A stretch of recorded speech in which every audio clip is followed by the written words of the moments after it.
Hello दोस्तों, मेरा आज दिल्ली पुलिस का एग्ज़ाम था 29 दिसंबर फर्स्ट शिफ्ट में। और आज मैं आप लोग को पूरा पेपर का एनालिसिस दे रहा हूँ। पूरा जितना क्वेश्चन आया था, क्वेश्चन सब क्वेश्चन बता दूंगा आपको। और करंट अफेयर्स 30 15 20 से 25 क्वेश्चन आ रहे हैं करंट अफेयर्स के। तो आपको लिंक डिस्क्रिप्शन में दे दूंगा, आप लोग चेक कर लीजिएगा। पूरा वही क्वेश्चन फंसेगा। टॉपिक भी आपको बता दूंगा कि यहाँ यहाँ पढ़ लीजिएगा। अगर आपका आने वाला एग्ज़ाम अगले दिनों में है तो देख लीजिएगा। मैथ का मैं बात करता हूँ तो टाइम एंड डिस्टेंस के 3 क्वेश्चन थे, एकदम वन लाइनर। जैसे कि चाल दूरी वाला है, स्पीड रेशियो, स्पीड और डिस्टेंस दे दिया है तो टाइम पूछ लिया है, एकदम इजी। औसत चाल पूछ दिया, यही सब क्वेश्चन थे। प्रॉफिट लॉस में जैसे 400 का सामान है और इस पे हमको 20% का प्रॉफिट हो रहा है, लाभ हो रहा है, तो इस पे बताइए कि सीपी क्या था, ये पूछ दे रहा है। और रेशियो में एकदम आसान दिया है कि 3:5 में कुछ चीज़ को बांटा गया है, तो आप बताइए कि ये छोटे वाले का वैल्यू कितना होगा, और पूरा इवेलुएट करके क्वेश्चन दे रहा है। एवरेज के भी एकदम इजी क्वेश्चन दे रहा है, जिसमें पूछ रहा है कि कोई 40 लोग हैं, उनका आप उनका वजन, टोटल वजन इतना दिया है, तो आप औसत बताइए। ऐसे ऐसे वन लाइनर क्वेश्चन आ रहे हैं। और डिस्काउंट है तो 1,000 का सामान है, उस पर 30% का डिस्काउंट है, तो एसपी ज्ञात कीजिए, सेलिंग प्राइस, बस विक्रय मूल्य, यही सब सवाल पूछ रहा है। परसेंटेज आप लोग कर ही लेंगे, नॉर्मल क्वेश्चन परसेंटेज के रह रहे हैं। और 3D के फॉर्मूला बेस्ड क्वेश्चन आ रहे हैं, जैसे क्यूब क्यूबाइड हो गया, सिलेंडर हो गया या कोन हो गया। आप लोग के शिफ्ट में यही एक मिलेगा, या तो क्यूब से एक क्वेश्चन मिलेगा, या तो क्यूबाइड से मिलेगा, या तो सिलेंडर या कोन से एक क्वेश्चन। इसमें से 2 क्वेश्चन मिल रहे हैं, वो भी फार्मूला बेस्ड, एकदम इजली सब दिया रह रहा है, हाइट वाइट, बस आपको फार्मूला याद रखना है। वॉल्यूम पूछेगा तो वॉल्यूम निकाल दीजिएगा। और आयत आयत मैथ में थोड़ा भी पढ़े हैं तो प्रिज्म के सवाल जरूर आप फॉर्मूला देख लीजिएगा, प्रिज्म और पिरामिड का, या तो प्रिज्म का या तो पिरामिड का एक क्वेश्चन जरूर रह रहा है, सारे शिफ्ट में आ रहा है। तो अगर नहीं पढ़े तो बस फॉर्मूला देख लीजिए, आराम से हो जाएगा। बात रही रीजनिंग की, तो कोडिंग काउंटिंग की है। फिगर सीरीज से आ रहे क्वेश्चन, 2 क्वेश्चन काउंटिंग वाले हैं, फिगर बना के, ट्रायंगल जो रहता है, ट्रायंगल हो गया, इसमें ऐसे ऐसे लाइन खींच देगा और पूछ देगा कि क्या कितने ट्रायंगल हैं, या तो स्क्वायर बना देगा। तो फिगर सीरीज काउंटिंग का आप लोग वीडियो देख लीजिएगा, एक ट्रिक वाला, क्योंकि आसानी रहेगी। और बड़े बड़े लेंदी लेंदी क्वेश्चन डाल रहा है।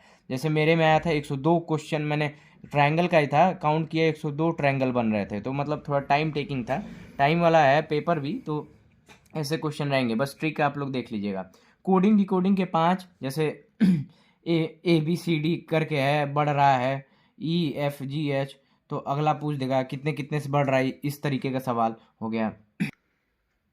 और कोडिंग डिकोडिंग के आपको बता दिया, 5 क्वेश्चन थे।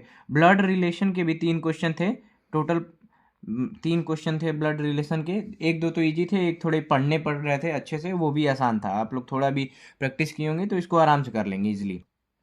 और एक दो क्वेश्चन आपको मैथ रीजनिंग में उस टाइप के मिल जाएंगे, जैसे प्लस स्टैंड्स फॉर माइनस, इस वाले तरीके वाले आप लोग देख लीजिएगा। वो तो आसान क्वेश्चन रहते हैं, जैसे लिखा रहेगा, स्टार बनाया रहेगा, 3 स्टार 5 प्लस, प्लस नहीं दिया रहेगा, और आपको चेक करना रहेगा कि क्या है। इस टाइप के क्वेश्चन आ रहे हैं रीजनिंग में, प्लस माइनस वाले। तो वो 2 से 3 क्वेश्चन रह रहे हैं, वो बन जा रहे हैं इजिली। तो उसको मैं नहीं बता रहा हूँ, क्योंकि वो तो कोई भी कर लेगा, तो उसमें कुछ नहीं करना है, उसको लिए कुछ पढ़ना भी नहीं है। अब कंप्यूटर की आ जाए तो बस 3 चीज़ों से क्वेश्चन ही बन रहे हैं कंप्यूटर के, MS वर्ड, MS एक्सेल और ईमेल। ये तीनों आपका क्लियर है तो बस 10 में 10 क्वेश्चन आपके पूरे इजीली। वन लाइनर मेरे में आए थे, किसी किसी भाई में स्टेटमेंट वाले भी आए थे, पर मेरे में तो वन लाइनर आए थे। तो ज़्यादा कुछ मेरे में टफ नहीं था, मैंने 10 क्वेश्चन किए, 10 सही है।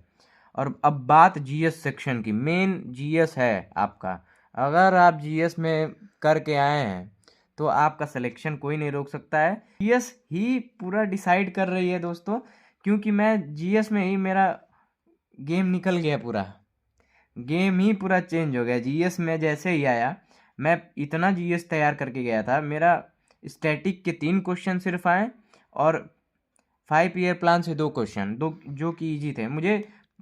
लास्ट के 50 क्वेश्चन में से मेनली 15 से 20 ही क्वेश्चन जो थे वो इजीली एकदम बन रहे थे। बाकी तो समझ में ही नहीं आ रहे थे, वैसे क्वेश्चन डाले गए थे, करंट अफेयर्स से थे कि कहाँ से थे, समझ में ही नहीं आ रहा था कि पेपर क्या बना है।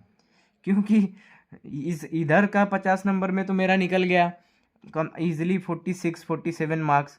लेकिन इधर के जो 50 नंबर हैं GS के, यही मेन डिसाइडिंग है। और पेपर बहुत ही ज़्यादा टफ आ रहा है। अगर आपका जीएस बहुत ही अच्छे से हो गया है तो पेपर आपका अच्छा हो जाएगा, आपका सिलेक्शन कोई रोक नहीं सकता है। जीएस अब यहीं आ जाता है लक का खेल। अगर आपका जीएस पढ़ा हुआ फंस गया तो आपका ले जाएंगे सिलेक्शन, नहीं फंसा तो नहीं ले जा पाएंगे। करंट अफेयर्स जहाँ से आया था, जो टॉपिक आया था बहुत ही ज़्यादा टफ था। जो भी वीडियो बताए हैं परमार सर और ये जितने भी टीचर नवीन सर, एक भी क्वेश्चन उन लोग का करंट में नहीं फंसा है दोस्तों। स्टैटिक और हिस्ट्री विस्ट्री का, पॉलिटी का एक दो क्वेश्चन था, प्रेसिडेंट से, राष्ट्रपति से था, तो वो सब तो बन जा रहे थे। एक ही दो क्वेश्चन थे सिर्फ। इकोनॉमिक्स के भी अच्छे अच्छे क्वेश्चन थे पर मैंने तो बना लिया, दो तीन थे। करंट अफेयर्स या फिर जो भी था समझ में ही नहीं आ रहा था, नए क्वेश्चन बनाए गए थे दोस्तों। जो पढ़ के गया था टॉपिक उससे भी आ रहे थे तो वो भी अलग टाइप के पूछ रहे थे। चलो। और ब्रिक्स सम्मेलन से मेरे में दो क्वेश्चन आए थे, आप लोग पढ़ लीजिएगा। ब्रिक्स इंपॉर्टेंट है, नहीं पढ़े तो पढ़ लीजिएगा। और ब्रिक्स से आया है तो आप लोग और सब भी जो जितने हैं बने हुए, तो मेरे में ब्रिक्स से दो क्वेश्चन आए थे।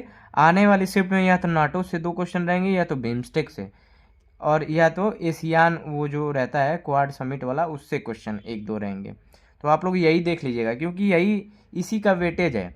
करंट आप जितना पढ़े हैं उसको अब रिवाइज मत करिए, उसको एक बार देख लीजिए, एक बार रिवाइज है तो नया कुछ देख लीजिए जो आपका नहीं कंप्लीट है, जैसे ब्रिक्स हो गया, नाटो हो गया। और एकदम अच्छे से एक IMEC करके होता है, वो भी इसमें भी इंडियन का आता है, ये भी है, इससे भी क्वेश्चन आ रहे हैं। तो ये सब आप देख लीजिएगा। और दोस्तों आप लोग देख लीजिएगा, ये बता ही दिया हूँ क्या क्या पढ़ना है। करंट अफेयर्स के लिए मैं आपको लिंक दे दूंगा डिस्क्रिप्शन में, जाके वहाँ से जितना दिया हूँ और उससे ज़्यादा कुछ नहीं करना है आपको, आँख बंद करके वो पढ़ लीजिएगा। और अगर आप एक महीने से तैयारी कर रहे हैं, 10 से 20 मॉक दिए हैं, तो मैथ अभी अब अगर आने वाले दिनों में है तो उतना ज़्यादा नहीं टेंशन है, मॉक नॉर्मल से काम चल जाएगा। मैथ पे ज़्यादा फोकस मत, रीजनिंग भी नॉर्मल मॉक एक दे रहे हैं तो काम चल जाएगा। मैथ रीजनिंग में आप कुछ मत पढ़िए, कंप्यूटर में रिवाइज कर लीजिए। अगर पढ़े हैं तो MS word, MS excel, email, नहीं भी पढ़े हैं तो आप क्वेश्चन जो आता है MS वर्ड के 100 जो क्वेश्चन होते हैं उसको कर लीजिए। MS एक्सेल के जो क्वेश्चन होते हैं मैं आपका लिंक डिस्क्रिप्शन में डाल दूंगा, 100 क्वेश्चन इससे इंपॉर्टेंट डाल दूंगा, आप लोग पढ़ लीजिएगा। और करंट का दे दूंगा। और मेरे शिफ्ट का आप लोग को बता दे रहा हूँ, 65 से 70 जाएगा कट ऑफ। और ओवरऑल 29 का फर्स्ट शिफ्ट था मेरा, और ओवरऑल कट ऑफ दे दे रहा हूँ, इससे ज़्यादा नहीं, कम कर रहे हैं आप लोग। 65 नंबर, 65 नंबर अगर रहा स्कोर है, या 60 से 65 नंबर, तो आप एकदम सेफ हैं। चलो ठीक है दोस्तों, तब आप लोग जाइए रिवाइज करिए पूरा, जितना मैंने बता दिया बस उसी से पेपर फंसेगा, उसके बाहर कुछ आएगा ही नहीं। जो बता दिया हूँ और जो लिंक मैं दे रहा हूँ डिस्क्रिप्शन में, उसको पढ़ लीजिएगा ज़रूर से ज़रूर अगर आने वाले दिनों में आपका पेपर है तो। और मैथ और रीजनिंग अगर अब मत इस पे फोकस करिए, सिर्फ और कंप्यूटर और GS पे रिवाइज करिए और जाइए। और उसके बाद तो फील्डिंग तो सेट ही है, कुछ कर नहीं सकते हैं आप लोग, SSC चेयरमैन। चलो। और लास्ट में ये चीज़ मैं बताना चाहूँगा, ये काउंटिंग वाला देख लीजिएगा। मेरे में ये वाला क्वेश्चन फंसा था, ये वाला, इससे 102 काउंटिंग करने के लिए आया था।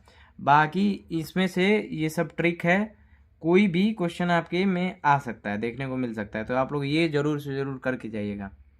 ठीक है दोस्तों।